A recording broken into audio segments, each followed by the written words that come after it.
Hi everybody, I want to show you how to set up a Babson WebEx meeting since we've been having so many snow days lately.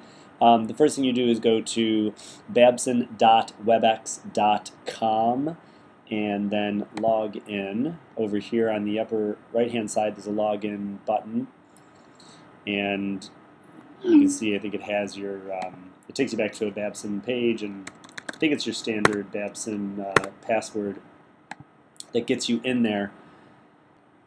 And so you can see that from here you're obviously in. It's your name now. It is preferred to set up a training center meeting. For some reason, it's more compatible. It works better. The interface is better. I don't quite know all the ins and outs as to why Babson prefers training center over meeting center, but do the training center. So click on that link, and now ignore this join unlisted training session. That's irrelevant. You want to go over to schedule a training over here on the left hand side. And from here, I usually there's some required fields, obviously. So like I just do the topic like Feb 9 snow day, or even just Feb 9 AHS 1000-04. A password is required. I usually make it something ridiculously simple because I doubt there's really a worry of anybody crashing it. So I would put a password in.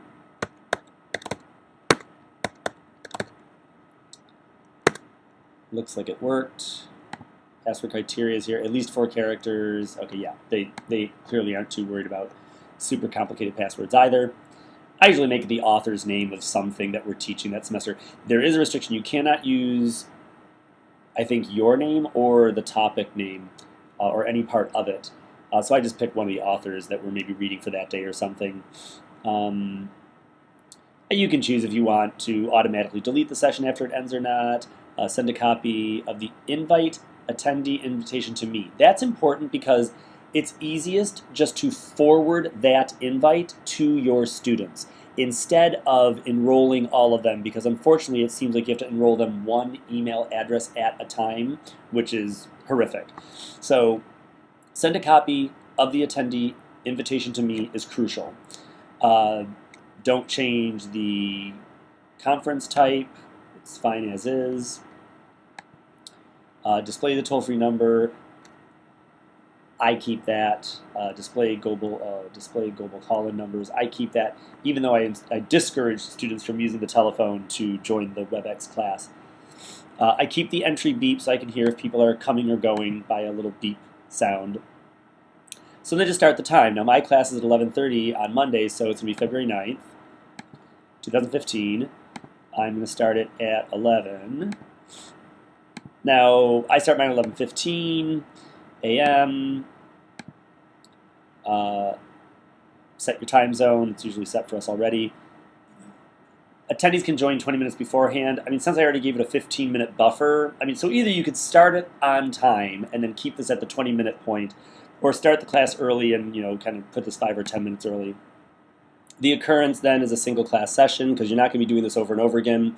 The estimated duration, an hour and 45 minutes. If you don't, like I forgot to do this on one of them, it doesn't matter. It's not like it closes the session on you if you forget to do this. So don't worry about it. Now from here, attendee registration, require attendee registration, automatically approve all registration requests. So I think I did both of those. Yes, I did. Right. Yep.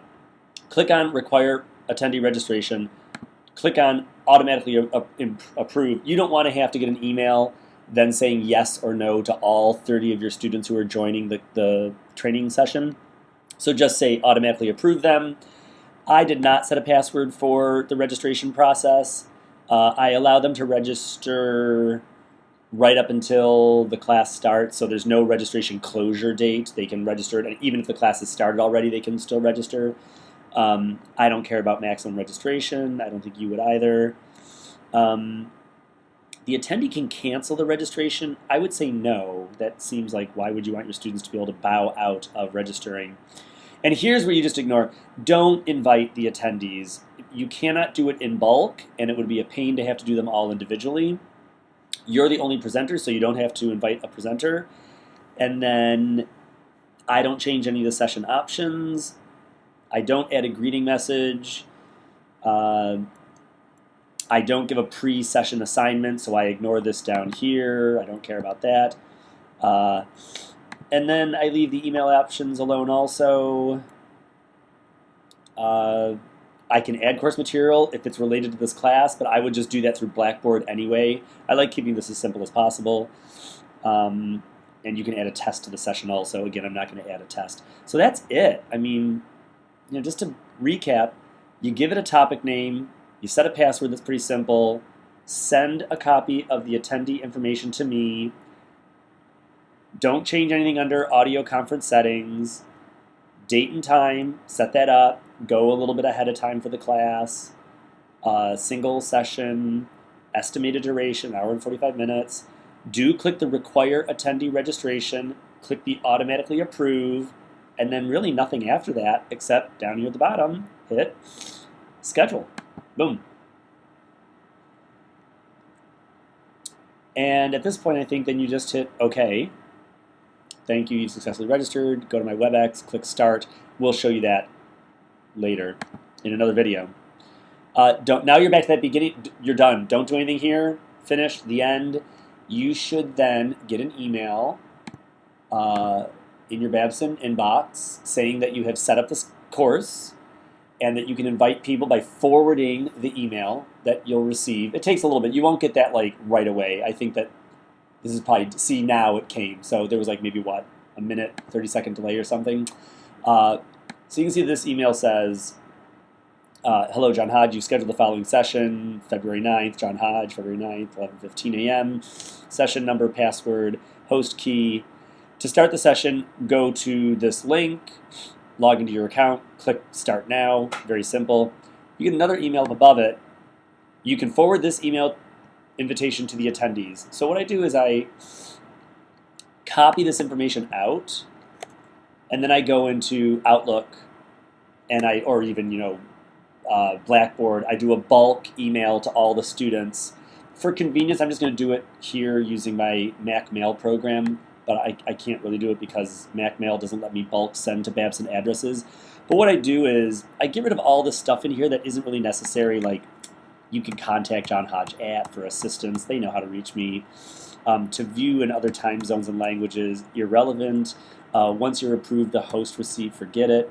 All they really need is this go-to thing here to register for the session. So I keep this. It simplifies it a little bit.